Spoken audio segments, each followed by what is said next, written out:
Dayon isa ka adlaw ana, way naghigda-higda lang ko.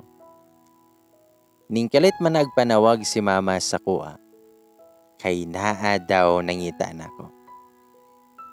Nagdali-dali pod intawon kog bangon. Og pagawas nako, nakit-an jud nako si Eliza, akong banggiitan nga barkada. Nananghid pa na siya ni mama nga uslan sa daw ko niya, kay naa daw may adtoon. Mag-ilis daw ko. Sa moto nga nag-ilis pud kog dali-dali. Ug medyo gapa sexy pud tayo. Uslan man nga single ta. Sa moto nga paggikan namo sa balay, nagsige jud kog pangutana ni Eliza kung asa mi padulong. Di ay, birthday di ay sa mong isa ka amiga. Ug nakalimot man jud ko eh. Wala pa jud ko'y regalo. Pero ingon na si Eliza nga okay ra daw. Ug naa daw siya'y lalaki nga ipailaila sa kuha. Gwapo daw kuno. Ug medyo na-excite man jud ko ana. Sa moto, nga taod-taod ana kay naabot nami sa balay nilang Alexa. Ug pastilan ba kaayo nga daghan ba og tawo? Sa moto nga pagsulod namo, hastang wawa kay center of attraction jud mi. Kay late naman kay minabot doha. Sa moto nga ning greet kog happy birthday sa akong amiga og nagpicture dayon mi. Og syempre, dili gid na mawala ang tagay. Og naa sila gipilaila sa kuha nga usa ka pulis. Ang ngalan niya kay Miguel. Gwapo pud siya nga lalaki. Sa moto nga naglami jud ang among tagay. Sa motong medyo naigo na jud ko. Nahubog na ko. Kana bitawng feeling na ako kay aware pa jud akong utok. Pero akong lawas kay dili na makaya. Ug ahak pa jud kay ni ako mga amiga kay si Miguel man na ang gipahatod nila sa kuha. Ug wala na lang pud ko nakabalibad kay kaniliging medyo naigo na jud ko. Ug medyo hubog-hubog na jud ko. Pag-abot pa namo sa balay, kay medyo nakuratan pa ko.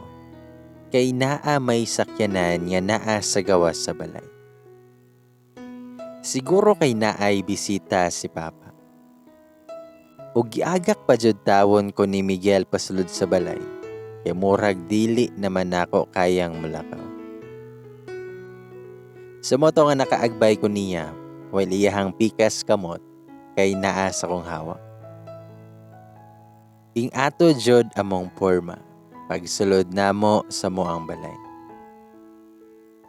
Abi pa na kog nag-imagine ra ko tungod sa kong kahubog. Pero si Alejandro man jud ni ba. Ug naa pa jud akong mama ug papa. Nagmaayong gabi pa na si Miguel nilang mama ug papa. Ug naingon siya nga gihatod daw ko niya sa balay kay hubog na kuno ko. Nagpasalamat ra pud na si mama ug papa. Ug niuli na dayon si Miguel. Dayon na malihog pa jud na akong papa ni Alejandro nga tabangan ko pasulod sa kwarto. Sumoto nga giaga ko ni Alejandro. Niingon pa ko niya nga nakauli na day ka ha. Wala lay ko nimo pahibaw ah. Ay noon sa bagay, kinsa ra gud pud ko diba para i-inform nimo. Nikatawa pa ko. Niingon pa na sa Alejandro nga mihapit pa kuno na siya sa birthday ni Alexa. Og nagsakit kuno iyahang mata. Kay naa kuno ko'y laing ka istorya nga lalaki. Ingon pa siya nako nga ikaw bitaw Mayra no. Naglibog na ko nimo kung seryoso ba ka or nagyaga-yaga ra ka nako. Pero ako siyang giingnan nga seryoso ko nimo. Dayon nakuha siyang gigakos. Dayon nakuha na siyang gikisan. Siyang liog. Og perte yun ang badlong og pugong ni Alejandro sa kuha. Kay lagi, naarami sa mong balay ug naa pa jud sa sala silang mama ug papa. Pero kay kaniliging nakainom na ta og hubog-hubog jud, nagpadayon ra ko. Dayon gihubo na nako ako ang sanina. Nakapangutana yun si Alejandro kung naunsa na kuno ko. Ako siyang giingnan nga giigang ko. Wala kay plano nga mutabang og hubo sa ko. Nagtutok ra gyud na si Alejandro sa kuha. Naklaro kayo nga dili jud mahimutang. Klaro kay siyang mga mata. Pero ako, nagpadayon na ako og panungog niya. Ginakisan ako siya. Hangtod sa niingon siya, nga wala na ko'y labot og unsay mahitabo rong gabi una mayra. Ayaw ko basula, kay di na jud ko makapugong karon. Pagadungog jud ako ato kay murag kikulbaan man hinuon ko. Kay murag maninood na gyud ni siya. Pero ningon pa na siya nga nakahinumdum pa ka sa kong giingon so na Mayra. Nito bagpud ko nga sa unsa man ato. Nito bag siya nga og kung maakuan na ka ang klahan jud ka na ako. Nito bagpud ko nga sorry na lang ka kay dili pa ko imuha. Then smile ko. Pero nito bag siya mao gani nga ang kuno na kanako karon para mahikta na kanako sa umaabot ug maangklahan na dayon kanako. Basta kay mura jud kog nahawasan ato ba. Hangtod sa nakabantay na lang ko nga naghinay-hinay na siya kumot-kumot sa kong hawak. Hangtod sa nagkaanam na naglihok iyahang mga kamot ug bisan asa na jud moabot. Ug sa tinuod lang, wala na ko'y plano nga pugngan sa Alejandro. Bahala na jud ni kung asa nimo padulong. Ug hangtod jud sa naay nahitabo namong duha ni Alejandro. Naangklahan na jud kiniya. Paguman ato kay nahawasan na pud dayon ko ug nagdali-dali din nag-ili si Alejandro. Ningon pa siya nga mobalik daw siya pagkaugma. Pero before pa na siya milakaw, ni kiss pa na siya balik sa kong lips. Taod-taod anak kay nitindog na po dayon ko. Dayon ng himasa. Ug imbis kay matulog na unta ko, nikalit man nagsulod si mama sa kwarto. Ug nangutana kung kumusta daw ming Alejandro. Aha ka dyan. Sa moto nga nag-istorya mi sa kong mama, ug nangutana pa siya. Nga naa na ba daw sila ipabuton nga apo paghuman sa siyam kabuwan. Aha ka na dyan eh. Hinoon dugay ra nang gaingon o gusto silang mama ug papa nga magminyo na ligi daw ko. Kay lapas na daw kuno ko sa kalendaryo. Pag human na mag-istorya ni mama, mura kog nahuwasan na jud og samot. Kay okay ra ni mama nga halos iyahan akong igapos sa katre. Dayon sayaw-sayawan kong Alejandro. Bitaw. Sumoto nga pagkaugmaan na, nakurat na lang jud ko pag mata nako. Kay naa naman na sa Alejandro sa kong kwarto. Nagtanaw-tanaw pa na siya sa kong mga bag o gamit. Kay nangita daw kuno siya ebidensya. Kay base naa kuno ko ilaing laki. Amawa jud ani niya eh. Sumoto nga giingnan ko niya nga mobangon na daw ko para mag-ilis kay manglakaw daw mi. Ako pa siyang giingnan kung anong sayo kay mi magikan. Nitubag pud siya nga para kuno daw dako migagi. Ahaka. Sumoto nga nag-road trip mi ni Alejandro. Ug kung nay makitaan nga nice nga lugar, mohapit mi kadyot, then ug kung gutomon, kay mo kaon pod. Ug syempre, wala gina niya napugngan nga iyaha kong ihapit sa usa ka hotel. Kay ang klahan na sad daw ko niya. Pagsulod pa namo sa kwarto, kay dako pa kay nagngisi ang amo. Ug hantod sa nikalit ra gina siya og panasmag ba. Gidasok man hinoon ko sa likod sa pultahan. Gahangos pa na siya. Nga mura na dyan may manok nga naglabok pa. Kusog ra ba dyan kayo mamaa. Hangtod sa nakurat na laman ko, kay naamanay nagising. Pagtanaw pa nako, ako ang V-neck nga t-shirt. Hiyahaman dyan na ang gigising. Ako siyang giingnan nga amaw man ko eh. Unsaon man ako ni paguli karon. Nitubag pa siya. Ang ayaw sa naatiman na. Unya na nato na problemahon. Og nagpadaya na yun siya siyang gibuhat. Nga bisan asa na yun siya maabot o gunit-gunit. Hangtod sa nikalitra na siya, paubos o gihubo niya akong short. O giyaha dyan ang gibuhat. Basta iyaha dyan gibuhat ang usa ka lamig nga butang. Bitaw. Basta kay okay jud kayo ang iyahang pag-angkla sa kuha.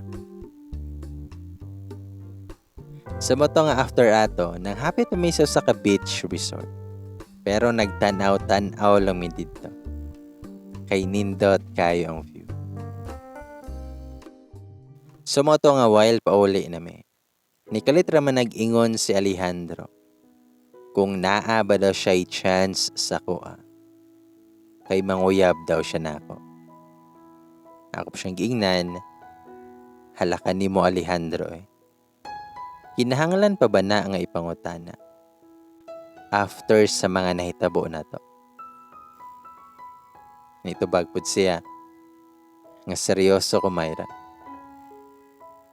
Og sorry kay medyo nauna jud ang honeymoon. Kay ikaw man jud ang pinakadako nga temptasyon. Hindi na ako kayang pugngan. Ingon pa siya.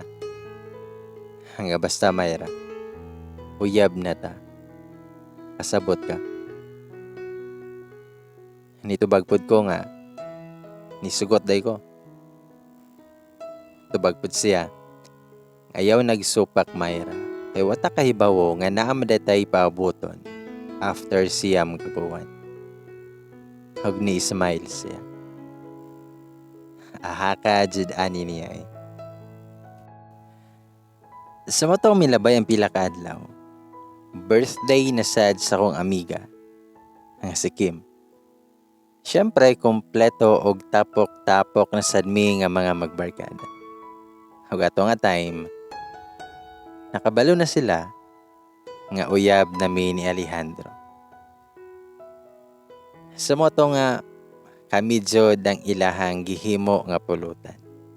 Daghan sila mga sungog, daghan pa sila mga pangutana. Og sigurado ko nga nalipay pud sila para namo. Og syempre kay birthday man, di yun na mawala ang tagay-tagay. While nagtagay-tagay, di pud yun na mawala ang kinuotay og sinungogay namong duha ni Alejandro. Ug hangtod sa medyo sakto na yun among nainom, nakighagit na nag-uli si Alejandro. Pero bisan na nami sa car, wala magyuniya na napungan. Nga iyahan na sad kong angklahan. So naagyo na hitabo namo sa car. O giganahan pud ko. Ug sure pud ko nga giganahan kayo siya. Hangtod sa milabay ang pila ka bulan, mubalik na daw siya Manila kay mga apply na sad. Gusto unta na ko siya pugngan, pero wala ko'y mahimo kay trabaho man na. Sa mga to nga gisulit dyan namong time, mintras kuyog pa.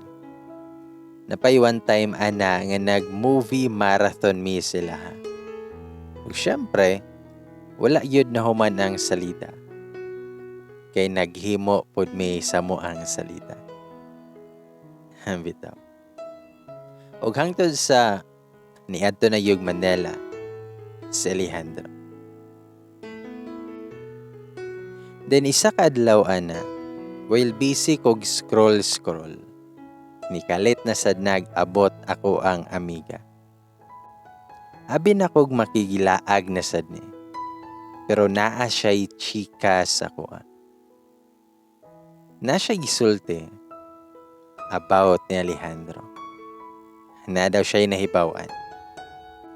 Kaya ang ex daw ni Alejandro, kay parehas ra sila gitrabahoan nga kumpanya. Ug napadyod ko na chika, nakato ko nung ex ni Alejandro. Usa ko no to sa dako kay tabang. Mao tong nakasakay si Alejandro sa barko. Ahaka na jud lagi. Basta kay wala jud ko nakatingog dayon ato nga time ba. Mura kog naamang. Hangtod sa nagabiin na lang, wala yun na nawala sa kong una-una. Nagbalik-balik ra nang gipang istorya ni Alyssa sa ko. Og timing pod kay nakig-video call man na si Alejandro. Ang una dyan akong pangutana kay, asa ka? Nitubag ra pod siya nga naa siya sa kwarto. Nag-check-in ra siya sa usa ka hotel. Nangutan ako kinsa iyang kauban. Nitubag ra pod siya nga siya ra. Dayon nangutanan ako niya kung pila ka buok iyahang ex. Og didto gyud ako na-confirm nga tinuod jud ay nga naa siya'y ex nga kauban ra sila kumpanya. Og isa ra pa jud ka buok ang iyahang ex. Ningon pa siya nga dili man siguro pud ni nato awayan labno. Tubag ko niya nga dili kung magtinarong ka dira. Nitubag siya nga love, ikaw ray ako promise, nagtinarong ra ko dere.